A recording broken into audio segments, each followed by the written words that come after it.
Cinema ಮಾಡೋ ರೀತಿ ಬದಲಾಗಿದೆ. ಸಿನಿಮಾ ನೋಡುವಂತಹ ರೀತಿ ಕೂಡ ಬದಲಾಗಿದೆ. ಈ ಸೋಷಿಯಲ್ ಮೀಡಿಯಾ ಯುಗದಲ್ಲಿ ಸಿನಿಮಾ ನೋಡುವಂತಹ ಪ್ರೇಕ್ಷಕರು ಅಂತ ಅಲ್ಲ, ಆಲ್ಮೋಸ್ಟ್ ಎಲ್ಲಾ ಜನರ ಅಟೆನ್ಷನ್ ಗ್ರಾಬ್ ಮಾಡೋದು ತುಂಬಾ ಕಷ್ಟ. ಅಟೆನ್ಷನ್ ಗ್ರಾಬ್ ಮಾಡಿದ್ರು ಅದನ್ನ ಉಳಿಸ್ಕೊಂಡು ಹೋಗೋದು ಇನ್ನೂ ಕಷ್ಟ. ಇಂಥ ಸಂದರ್ಭದಲ್ಲಿ ಎಂಟರ್ಟೈನ್ಮೆಂಟ್ ಗಾಗಿ ಸಿನಿಮಾ ನೋಡ್ತಿದ್ದ ಜನ ಕ್ರಮೇಣವಾಗಿ ದೂರ ಆಗ್ತಿದ್ದಾರೆ. ಇದಕ್ಕೆ ಹೊಸ ರೀತಿಯ ಕಂಟೆಂಟ್ಗಳು ಇಲ್ಲದೆ ಇರೋದು ಕೂಡ ಒಂದು ಕಾರಣನೇ. ಇದರ ಜೊತೆಗೆ ಇನ್ನೊಂದು ವಿಚಾರ ಇದೆ, ಅದರ ಮೇಲೆನೆ ಇವತ್ತಿನ ವಿಡಿಯೋ. ಅದೇ ಔಟ್ಡೇಟೆಡ್ ಪ್ರಮೋಷನ್ಸ್. ಹಾಯ್, ಎಲ್ರಿಗೂ ನಮಸ್ಕಾರ ಅಂಡ್ ವೆಲ್ಕಮ್ ಟು ಖಡಕ್ ಸಿನಿಮಾ. ಪ್ರಮೋಷನ್ಸ್ ಅನ್ನೋದು ಸಿನಿಮಾ ಶೂಟಿಂಗ್ ಸ್ಟಾರ್ಟ್ ಮುಂಚೆಯಿಂದ ಶುರುವಾಗಿ ಸಿನಿಮಾ ರಿಲೀಸ್ ಆದ್ಮೇಲೂ ನಡೆಯುವಂತಹ ಒಂದು ವಿಷಯ. ಆಲ್ಮೋಸ್ಟ್ ಎಲ್ಲಾ ಸಿನಿಮಾ ಟೀಮ್ಗಳು ಕೂಡ ತಮ್ಮ ಸಿನಿಮಾ ಜನಗಳಿಗೆ ಗೊತ್ತಾಗ್ಬೇಕು ಅಂತ ಎಲ್ಲಾ ರೀತಿಯ ಪ್ರಯತ್ನಗಳನ್ನ ಮಾಡ್ತಾರೆ. ಬಟ್ ಈಗ ಪ್ರಾಬ್ಲಮ್ ಶುರು ಆಗ್ತಾ ಇರೋದು ಅಲ್ಲೇ. 10-15 ವರ್ಷಗಳಿಂದ ಯಾವ ಪ್ರೋಸೆಸ್ ನ ಫಾಲೋ ಮಾಡ್ತಿದ್ರೋ ಈಗಲೂ ಅದೇ ಪ್ರೋಸೆಸ್ ಅನ್ನ ಫಾಲೋ ಮಾಡ್ತಾ ಇದಾರೆ. ನೀವ್ ಹೇಳ್ಬೋದು ಏನ್ ಹೊಸದಾಗಿ ಮಾಡ್ಬೋದು ಅಂತ. ನಾವು ಹೇಳ್ತಾ ಇರೋದು ಏನೋ ಯಾರೋ ಮಾಡದೇ ಇರೋದನ್ನ ಮಾಡಿ ಅಂತ ಅಲ್ಲ. ನಿಮ್ಮ ಸಿನಿಮಾದಿಂದ ಬರುವಂತಹ ಪ್ರತಿ ಪ್ರಮೋಷನಲ್ ಕಂಟೆಂಟ್ ಕೂಡ ಸಿನಿಮಾದ ಕಥೆನ ಸೆಂಟ್ರಲ್ ಕ್ಯಾರೆಕ್ಟರ್ ಆಗಿ ತಗೊಂಡು ಅದರ ಸುತ್ತಾನೆ ನಿಮ್ಮ ಕಂಟೆಂಟ್ ಇರಬೇಕು. ನಾವು ಈ ವರ್ಷ ಬಂದಿರುವಂತಹ ಸುಮಾರಷ್ಟು ಸಿನಿಮಾಗಳನ್ನ ನೋಡಿದ್ರೆ ಗೊತ್ತಾಗುತ್ತೆ, ಆ ಸಿನಿಮಾದಿಂದ ಬಂದಿರುವಂತಹ ಪ್ರಮೋಷನಲ್ ಕಂಟೆಂಟ್ಗೂ ನಾವು ಸಿನಿಮಾದಲ್ಲಿ ನೋಡಿರುವಂತಹ ಕಂಟೆಂಟ್ಗೂ ತುಂಬಾ ಡಿಫ್ರೆನ್ಸ್ ಇದೆ. ಜನಗಳು ತಮಗೆ ಮೋಸ ಆಗ್ತಿದೆ ಅಂತ ಗೊತ್ತಾದ್ರೆ ಯಾರಾದ್ರೂ ಆ ಸಿನಿಮಾ ಹೇಗಿದೆ ಅಂತ ಕೇಳಿದ್ರೆ ಆವರೇಜ್ ಆಗಿದ್ರು ಅವನು ಚೀಟ್ ಆಗಿರೋದ್ರಿಂದ ಅದನ್ನ ರೆಕಮೆಂಡ್ ಮಾಡಲ್ಲ. ಇನ್ನು ಸ್ಟಾರ್ ಗಳ ಸಿನಿಮಾ ಪ್ರಮೋಷನ್ ವಿಚಾರಕ್ಕೆ ಬಂದ್ರೆ ತುಂಬಾ ಸ್ಟಾರ್ ಸೆಂಟ್ರಿಕ್ ಆಗಿದೆ ಅಂತ ಅನ್ಸುತ್ತೆ. ಹೌದು, ಮೊದಲನೇ 3-4 ದಿನಗಳು ಆ ಸ್ಟಾರ್ ನ ಫ್ಯಾನ್ಸ್ ಗಳೇ ಸಿನಿಮಾ ನೋಡೋದು. ಬಟ್ ಆ 2 ದಿನಗಳು ಕಳೆದ್ಮೇಲೆ ನ್ಯೂಟ್ರಲ್ ಆಡಿಯನ್ಸ್ಗೂ ತಲುಪೋ ಹಾಗೆ ಪ್ರಮೋಟ್ ಮಾಡಬೇಕು.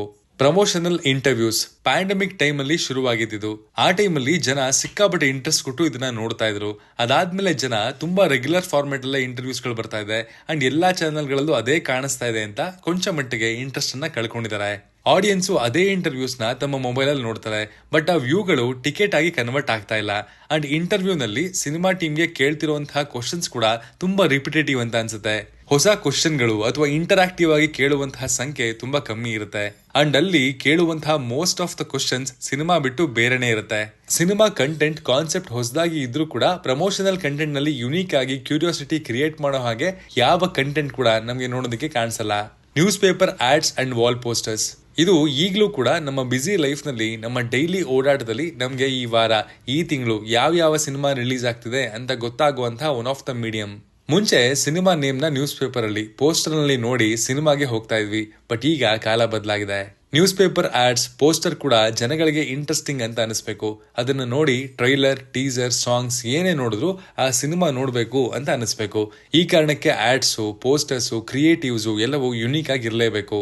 ಇನ್ನ ನಂಬರ್ಸ್, ಅದು ಸೋಷಿಯಲ್ ಮೀಡಿಯಾದಲ್ಲಾಗ್ಲಿ, ಯೂಟ್ಯೂಬ್ ನಲ್ಲಾಗ್ಲಿ ಅಥವಾ ಸಿನಿಮಾ ಕಲೆಕ್ಷನ್ ನಲ್ಲಾಗ್ಲಿ ಯಾವ್ದು ಕೂಡ ಜನಗಳನ್ನ ಎಕ್ಸೈಟ್ ಮಾಡ್ತಾ ಇಲ್ಲ. ಅಂಡ್ ಇದ್ರ ಮೇಲೆ ಜನಗಳಿಗೆ ಯಾವ್ದು ಜೆನ್ಯೂನ್, ಯಾವ್ದು ಫೇಕ್ ಅಂತ ಐಡೆಂಟಿಫೈ ಮಾಡೋದು ತುಂಬಾ ಈಸಿ ಆಗ್ಬಿಟ್ಟಿದೆ. ಸಿನಿಮಾ ತಂಡಗಳು ಜನಗಳ ಜೊತೆ ಪರ್ಸನಲ್ ಕನೆಕ್ಟ್ ಅನ್ನ ಮೇಂಟೈನ್ ಮಾಡೋದಕ್ಕೆ ಪ್ರೀ ರಿಲೀಸ್ ಈವೆಂಟ್ ಗಳನ್ನ ಮಾಡ್ತಾರೆ. ಬಟ್ ಅದರ ಮ್ಯಾಗ್ನಿಟ್ಯೂಡ್ ಜಾಸ್ತಿ ಆಗ್ಬೇಕು. ಈ ಮಾತನ್ನ ತುಂಬಾ ಜನ ಹೀರೋಸ್, ಪ್ರೊಡ್ಯೂಸರ್ಸ್, ಡೈರೆಕ್ಟರ್ಸ್ ಹೇಳೋದನ್ನ ಕೇಳಿರ್ತೀವಿ. ನಮ್ಮ ರಾಜ್ಯದ ಬಾರ್ಡರ್ ಡಿಸ್ಟ್ರಿಕ್ಟ್ಸ್, ಉತ್ತರ ಕರ್ನಾಟಕದ ಒಂದಷ್ಟು ಜಿಲ್ಲೆಗಳನ್ನ, ಅಲ್ಲಿನ ಜನಗಳನ್ನ ಮೀಟ್ ಮಾಡಿಲ್ಲ ಅಂತ. ಅಂಡ್ ಅದು ನಿಜ ಕೂಡ. ಈ ಕಲ್ಚರ್ ಜಾಸ್ತಿ ಆಗ್ಬೇಕು, ಅದಕ್ಕೆ ಸ್ಟಾರ್ ಗಳೇ ಇನಿಷಿಯೇಟಿವ್ ತಗೋಬೇಕು. ಮತ್ತೆ ಈಗ ಶುರುವಾಗಿರುವಂತಹ ಇನ್ನೊಂದು ಟ್ರೆಂಡ್ ಅಂದ್ರೆ premieres and celebrity shows. Back to back ಸುಮಾರು ಶೋಗಳು ಪ್ರೀಮಿಯರ್ ಶೋಸ್ ಅಲ್ಲಿ ಹೌಸ್ಫುಲ್ ಆಗ್ತವೆ. ಸಿನಿಮಾ ಚೆನ್ನಾಗಿದೆ ಅಂತ ಆಡಿಯನ್ಸ್ ಮಾತಾಡ್ತಾರೆ. ಬಂದಿರುವಂತಹ ಸೆಲೆಬ್ರಿಟಿಗಳು ಕೂಡ ಸೂಪರ್ ಆಗಿದೆ ಅಂತ ಹೊಗಳ್ತಾರೆ. ಬಟ್ ಸಿನಿಮಾಗೆ ಹೋಗಿ ನೋಡಿದ್ರೆ ಸಿನಿಮಾದಲ್ಲಿ ಅಸಲಿ ವಿಷಯ ಇರೋದೇ ಇಲ್ಲ. ಹಾಗಾಗಿ ಇದರ ಕ್ರೆಡಿಬಿಲಿಟಿ ಸಿಕ್ಕಾಪಟ್ಟೆ ಕಮ್ಮಿ ಆಗಿದೆ. ಇವತ್ತು ಯಾರು ಹೇಳಿದ್ರು ಈ ಸಿನಿಮಾ ಚೆನ್ನಾಗಿದೆ ಅಂತ ಜನ ನಂಬ್ತಾ ಇಲ್ಲ. ಅಫ್ಕೋರ್ಸ್ ಅವರೇ ಅದನ್ನ ವಿಟ್ನೆಸ್ ಮಾಡಿದಾಗ ಮಾತ್ರ, ಅಥವಾ ಅವರ ಫ್ರೆಂಡ್ ಸರ್ಕಲ್, ಅವರ ಫ್ಯಾಮಿಲಿ ಅವರು ಹೇಳಿದಾಗ ಮಾತ್ರ ನಂಬೋ ತರ ಆಗ್ಬಿಟ್ಟಿದೆ. ಬಟ್ ಎಲ್ಲೋ ಜೆನ್ಯೂನ್ ಫಿಲ್ಮ್ಸ್ ಲೈಕ್ ಸೂಫ್ರಮ್ಸೋ ಈ ತರ ಪ್ರೀಮಿಯರ್ಸ್ ಗಳಲ್ಲಿ ಹೆಸರು ಮಾಡಿ ಅದಾದ್ಮೇಲೆ ವರ್ಡ್ ಆಫ್ ಮೌತ್ ಅಲ್ಲಿ ಸಿಕ್ಕಾಬಟ್ಟೆ ಸ್ಪ್ರೆಡ್ ಆಯ್ತು.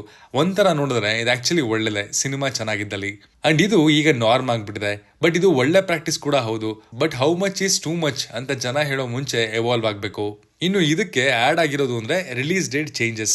ಇದು ಬರೀ ನಮ್ಮ ಇಂಡಸ್ಟ್ರಿ ಪ್ರಾಬ್ಲಮ್ ಅಲ್ಲ, ಇದು ಎಲ್ಲಾ ಇಂಡಸ್ಟ್ರಿಗಳ ಪ್ರಾಬ್ಲಮ್ಮು. ಜನಗಳು ಈ ರಿಲೀಸ್ ಡೇಟ್ ಚೇಂಜಸ್ ಇಂದ ಫ್ರಸ್ಟ್ರೇಟ್ ಆಗ್ತಿದ್ದಾರೆ. ಅಂಡ್ ಅದರಿಂದ ಆ ಸಿನಿಮಾ ಮೇಲಿರುವಂತಹ ಇಂಟ್ರೆಸ್ಟ್ ಕೂಡ ಕಮ್ಮಿ ಆಗ್ತಾ ಹೋಗ್ತಿದೆ. ನಮ್ಮಲ್ಲಿ ಕೆಲವೊಂದು ಸಿನಿಮಾಗಳು ತಮ್ಮ ಮಾರ್ಕೆಟಿಂಗ್ ಸ್ಟೈಲ್ ಇಂದ, ಅವರ ಸಿನಿಮಾದ ಕಂಟೆಂಟ್ ಇಂದ ಜನಗಳನ್ನ ಚಿತ್ರಮಂದಿರಗಳಿಗೆ ಕರ್ಕೊಂಡ್ ಬರೋದ್ರಲ್ಲಿ ಯಶಸ್ವಿಯಾಗಿದ್ದಾರೆ. ಫಾರ್ ಎಕ್ಸಾಂಪಲ್ ಸೂಫ್ರಮ್ಸೋ, ಈ ಸಿನಿಮಾದ ಕಂಟೆಂಟ್ ಏನು ಅಂತ ನಮಗೆ ಗೊತ್ತಿತ್ತು. ಟ್ರೈಲರ್ ಅನ್ನು ಲಿಮಿಟೆಡ್ ಆಗಿಟ್ಟಿದ್ರು, ರಾಜ್ ಅವ್ರನ್ನ ಸರ್ಪ್ರೈಸ್ ಆಗಿಟ್ಟಿದ್ರು, ಇಂಟರ್ವ್ಯೂಸ್ ತುಂಬಾ ಕಮ್ಮಿ ಮಾಡಿದ್ರು, ಜೆನ್ಯೂನ್ ಆಗಿ ಇಂಟರ್ವ್ಯೂಸ್ ಗಳು ವರ್ಕ್ ಆದ್ವು. ಅಂಡ್ ಕಂಟೆಂಟ್ ಇಂದಾನೆ ಸಿನಿಮಾ ಕೂಡ ಗೆಲ್ತಲ್ಲ. ಗುರು ಶಿಷ್ಯರು ಸಿನಿಮಾ ಕೂಡ ಹಾಗೆ ಮಾಡಿದ್ರು. ಅವ್ರು ಖೋಖೋ ಮೇಲೆ ಸಿನಿಮಾ ಇದೆ ಅಂತ ಟ್ರೈಲರ್ ಅಂಡ್ ಸಾಂಗ್ಸ್ ಅಲ್ಲೇ ಹೇಳ್ತಾ ಬಂದಿದ್ರು. ನಮ್ಮ ಅಟೆನ್ಷನ್ ಸೆಳೆದಿತ್ತು ಖೋಖೋ ಕಲಿಯುವಂತಹ BTS ವಿಡಿಯೋ. ಅದರಲ್ಲಿ ಅವರ ಶ್ರಮ ನೋಡಿ ಸಾಕಷ್ಟು ಜನ ಚಿತ್ರಮಂದಿರಗಳ ಕಡೆಗೆ ಮುಖ ಮಾಡಿದ್ರು.